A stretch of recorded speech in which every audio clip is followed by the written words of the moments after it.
بسم اللہ الرحمن الرحیم۔ شروع اللہ کے نام سے جو بڑا مہربان نہایت رحم والا ہے۔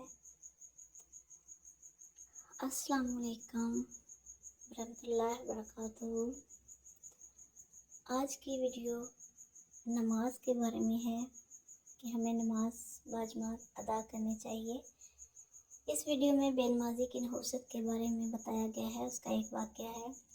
ایک مرتبہ حضرت عیسیٰ علیہ السلام کا گزر ایک ایسی بستی سے ہوا جس میں نہایت سرسبز و شاداب اشجار لہلہا رہے تھے اور صاف ستھرے پانی کے چشمے ابل رہے تھے۔ بستی والوں نے حضرت عیسیٰ علیہ السلام کی انتہائی عظمت و تعظیم کی اور حضرت عیسیٰ علیہ السلام کو اس بستی کے رہنے والوں کے حسن و عبادت سے تعجب ہوا کہ کس طرح شوق اور محبت سے عبادت کرتے ہیں۔ اس کے 3 سال بعد حضرت عیسیٰ علیہ السلام کا دوبارہ اس بستی سے گزر ہوا تو کیا دیکھتے ہیں کہ اس کے تمام درخت سوکھے کھڑے ہیں اور پانی کے چشمے بھی خشک ہو گئے ہیں اور بستی کے تمام مکانات چھتوں کے بل گر پڑے ہیں۔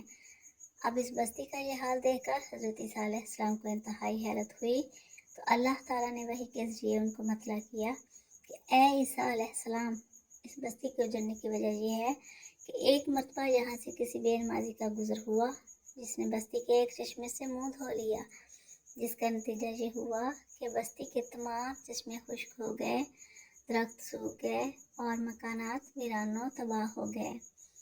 اے عیسیٰ علیہ السلام، جب نماز کا چھوڑ دینا دین کے ڈہ جانے کا سبب ہو سکتا ہے تو پھر دنیا کی ویرانی کا سبب کیوں نہ ہوگا؟ اللہ تعالیٰ سے دعا ہے کہ وہ ہمیں 5 وقت نماز باجماعت ادا کرنے کی توفیق عطا فرمائے۔ آمین ثم آمین۔ ویڈیو پسند آئے تو لائک اور شیئر ضرور کریں، چینل کو سبسکرائب کریں، بیل آئیکن کو پریس کریں اور تاکہ ہر آنے والی ویڈیو کا نوٹیفیکیشن آپ تک پہنچ سکے۔ نیکسٹ ویڈیو تک کے لیے اللہ حافظ۔